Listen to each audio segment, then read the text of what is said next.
Hi, I'm Saarah. I am a pharmacist and work on the Antifungal drug interactions database. I'm here today. We're going to talk about important drug-drug interactions with Itraconazole. At the end of this presentation, I hope you'll have an overview of the term drug interaction, and you'll be able to understand a little more about the mechanism of action of itraconazole. I also want to be able to give you some skills on how to manage drug interactions when itraconazole is taken with other drugs.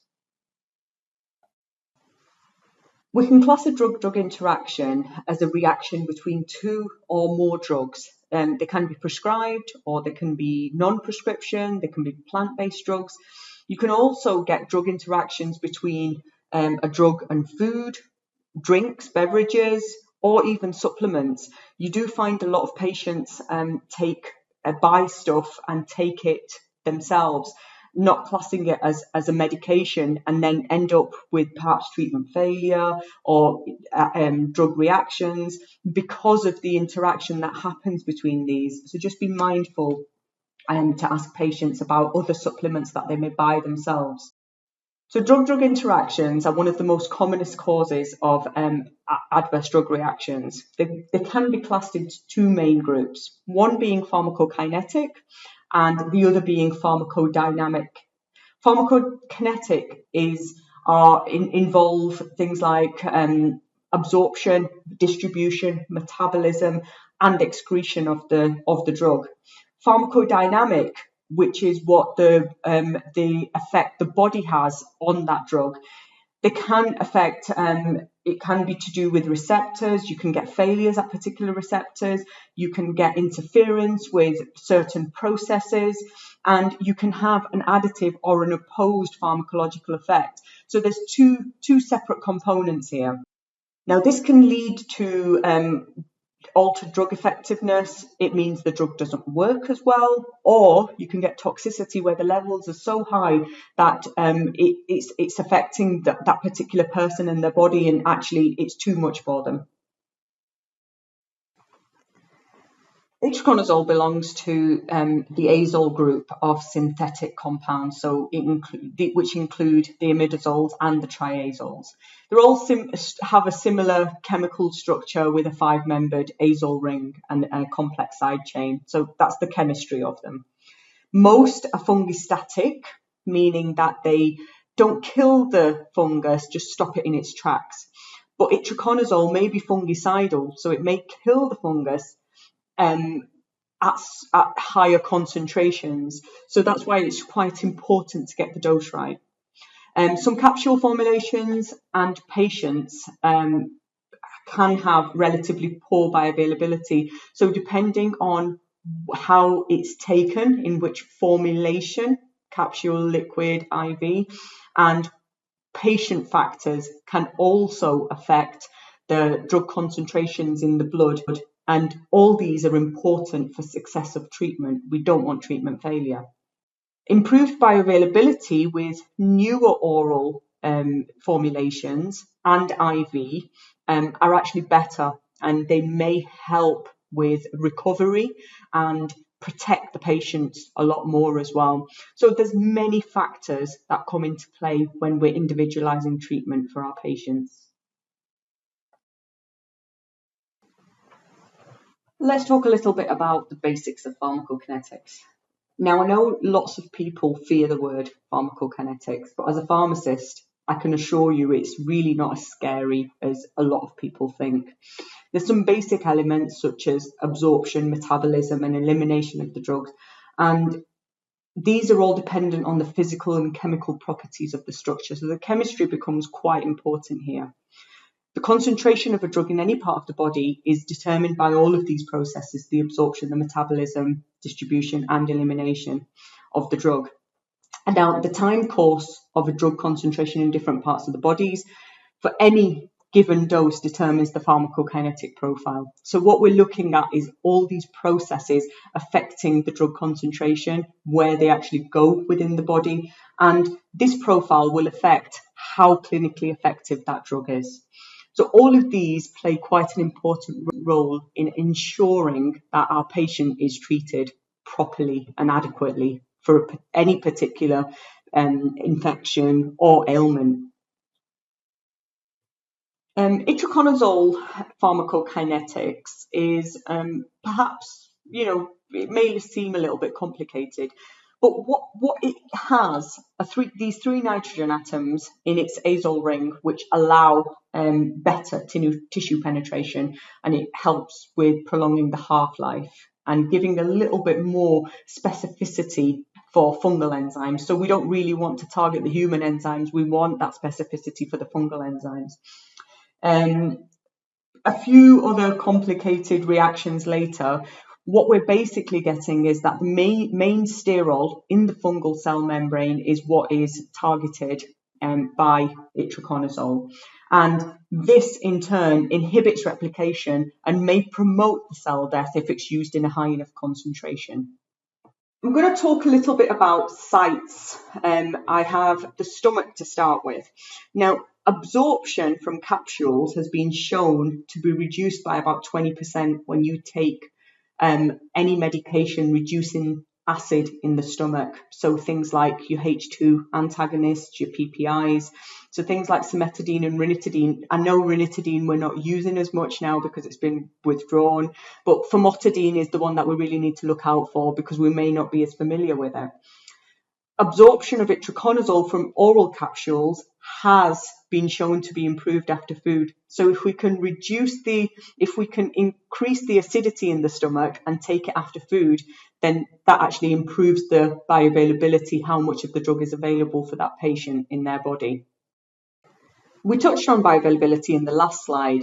Bioavailability is all about the proportion of the drug that enters the circulation when a drug is taken. So it is the active component, the active part that is within the body that allows whatever it is that we're treating to be treated. So with itraconazole, what we found is that some studies have found that there can be patient-to-patient inter-subject variation in plasma concentrations. And this may be, one of the reasons this may be is because itraconazole follows something called non-linear pharmacokinetics. Ordinarily, what you'd expect is if you double the dose, then the concentration in the blood should double as well. But this isn't the case with itraconazole because of the non-linear pharmacokinetics. So you may double the dose, but you can get a much greater increase in the blood plasma levels. So ordinarily, what we'd want is for a drug to follow the line B, where it's just getting to the therapeutic concentration, just to, not quite giving you the toxicity, but it's lasting for quite a while. Also, you get a significant proportion of patients that may not tolerate the taste of itraconazole solution, and this can be a huge problem because if you cannot get the patient to take the medication because of this, then you may actually end up with lower levels than you wanted to or predict. So there's many issues that can come into play when you're looking at bioavailability. So variation in pharmacokinetic profiles may not just be to do with the variation in bioavailability caused by food, like we've talked about other drugs, low acidity, the non-linear pharmacokinetics. Some patients can also have a variation in their cytochrome P450 genotypes, just adding to the mix of complications. So some people may have these genotypes that lead to slower metabolism, and others may have faster metabolism.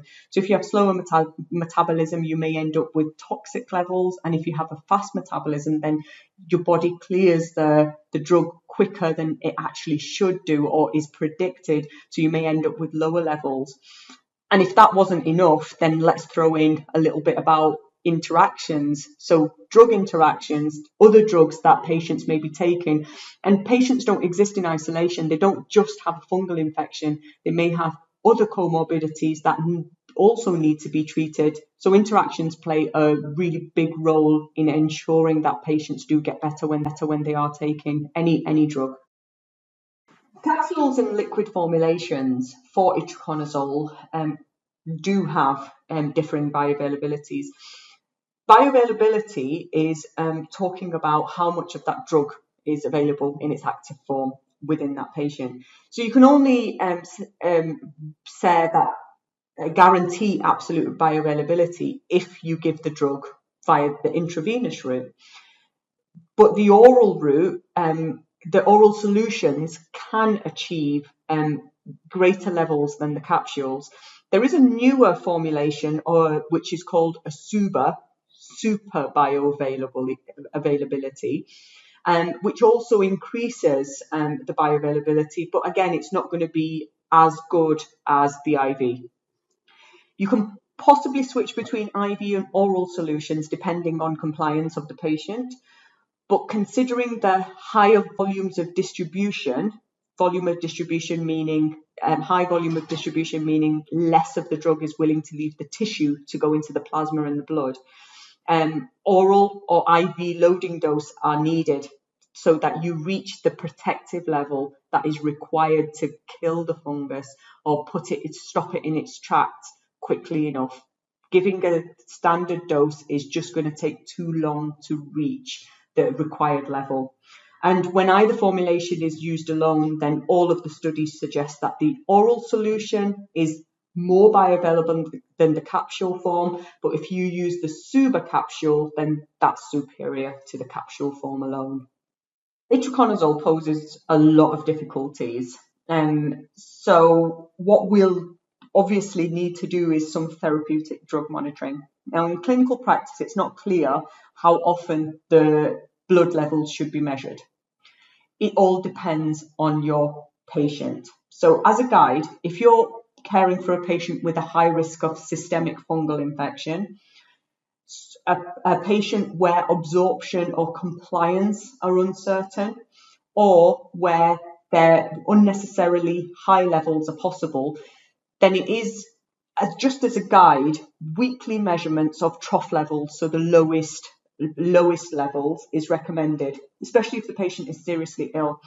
So what you should do is individualize this treatment, talk to your patient, ask them about how they take it, when they take the medication, and take a holistic approach and do your TDM according to that. In theory, itraconazole shows a greater specificity for fungal rather than human or mammalian P450s. This is the theory. Its binding to non-fungal types has been quite extensively investigated in the test tube and in other mammals as well. So what they found was itraconizole's inhibition of rat microsomal enzyme was quite weak, and it didn't induce hepatic drug metabolizing enzymes, even at high doses. So it doesn't interact in the test tube, and it didn't change the pharmacokinetics of antipyrine, which is a marker of microsomal oxidation when it's given to normal volunteers. So this is all the theory. Leading on to this, in reality, itraconazole interacts with a long list of drugs. So its metabolism is reduced by rifampicin, carbamazepine, phenytoin. Its metabolism, itraconazole affects the metabolism of drugs like cyclosporin, tacrolimus, digoxin, and the absorption of itraconazole is reduced by any drug that reduces gastric acid. So in patients with high risk of systemic fungal infection, like we spoke before, weekly trough levels may be necessary to ensure that we have enough of the drug in their systemic circulation to provide the kill that is required to make them better from that fungal infection. So understanding the pharmacokinetic properties of itraconazole has informed and allowed people to demonstrate and make sure that we're getting the clinical efficacy correct and reducing the risk of fungal infection and ultimately treating the fungal infections properly. To finish off with, we'll do a little bit of a discussion on itraconazole interactions and with a few examples. So the first one I want to have a look at is itraconazole and digoxin. Even though it's reported as a severe interaction, it may not be necessary to stop or not take a drug when you are taking itraconazole. So, for example, itraconazole is predicted to increase the concentration of digoxin. Now, this doesn't mean that the patient can't take digoxin, or you can't start a digoxin in a patient that is taking itraconazole already. What you need to do is monitor the patient and adjust the dose accordingly. So measure the heart rate, look at the renal function, and make sure that you're monitoring all of these things and then adjusting the dose accordingly of digoxin, rather than just increasing it as you would perhaps and get a higher dose of digoxin. Second one is itraconazole and oxycodone. So it is again reported as a severe interaction, but what we can do is, because the itraconazole again is predicted to increase the exposure to oxycodone, maybe start, if the patient is already on the itraconazole and you need to start the oxycodone, start with lower doses, increase in smaller increments, and monitor the patient closely and adjust the dose accordingly, but in smaller increments than perhaps you would go with other patients that weren't taking itraconazole. Also be aware that if the oxycodone dose hasn't been adjusted and the itraconazole was started and the patient was exposed to more oxycodone, once the itraconazole is stopped, the patient may have some withdrawal effects. So be aware of that and make sure you are doing the right thing by the patient and individualizing treatment accordingly. The last one we'll look at is itraconazole and omeprazole. Now, from the previous slides, we know that itraconazole requires an acidic environment to be absorbed readily and better. Omeprazole reduces that acidic environment, so it's going to decrease the absorption of itraconazole.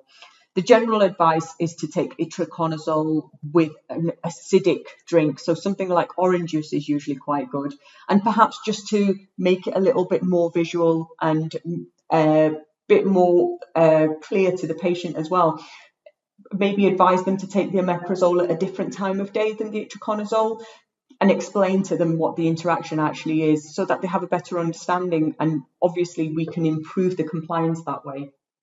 I hope that's given you a little bit of a snippet on itraconazole, its pharmacokinetics, and more importantly, how to manage drug-drug interactions when a patient is taking itraconazole with other drugs. Thank you very much for listening.